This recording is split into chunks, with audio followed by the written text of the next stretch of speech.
Hello and welcome back with a new recipe. আজকে আমি রান্না করব দুধ শুক্তো। তার জন্য কি কি লাগছে সেটা আমরা দেখে নিই। বেগুন, কাঁচকলা, মিষ্টি কুমড়ো, উচ্ছে, গাজর, আলু, বিনস এবং অবশ্যই সজনে, কারণ সজনে ছাড়া শুক্তো কিন্তু একেবারেই অসম্পূর্ণ। উচ্ছে, বেগুন আর কাঁচকলাটাকে আমি আলাদা করে নুন হলুদ দিয়ে মেখে রেখেছি। প্রথমে এবার সব কিছু ভাজার পালা। বড়িগুলোকে ভেজে সরিয়ে রাখবো। তারপর উচ্ছেগুলোকেও কিন্তু আমি ভেজে নেব হালকা করে।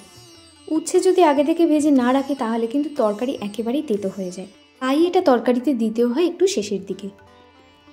তো উচ্ছেগুলো ভাজা হয়ে গেছে, এবার আমি আলুগুলোকেও ভেজে নেব।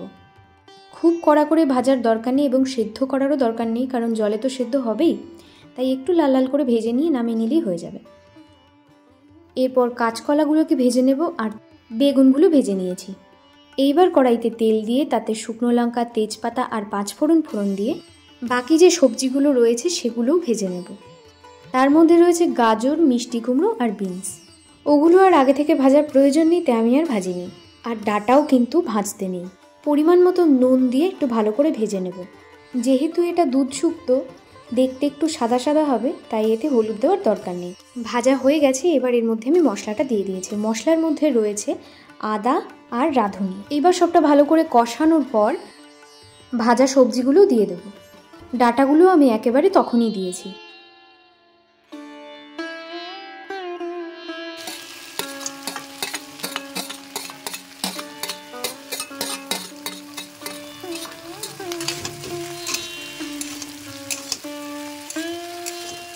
এবার এর মধ্যে আমি অ্যাড করেছি পোস্ত বাটা।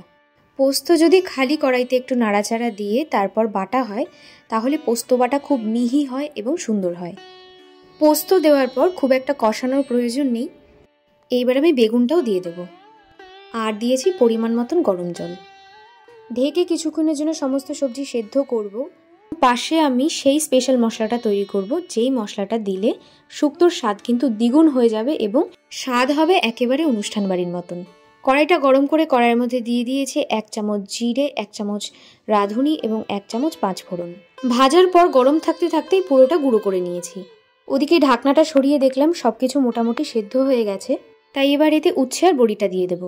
অ্যাড করেছি 1 কাপ পরিমাণ দুধ। দুধটা দেওয়ার পর পুরোটা আর কিছুক্ষণ ফুটিয়ে ভেজে গুঁড়ো করে রাখা মশলাটা দিয়ে দিয়েছি। আর শেষে দিয়ে দেবো চিনি। তো শুক্তোর কিছু বিষয় আমি বলে দিই।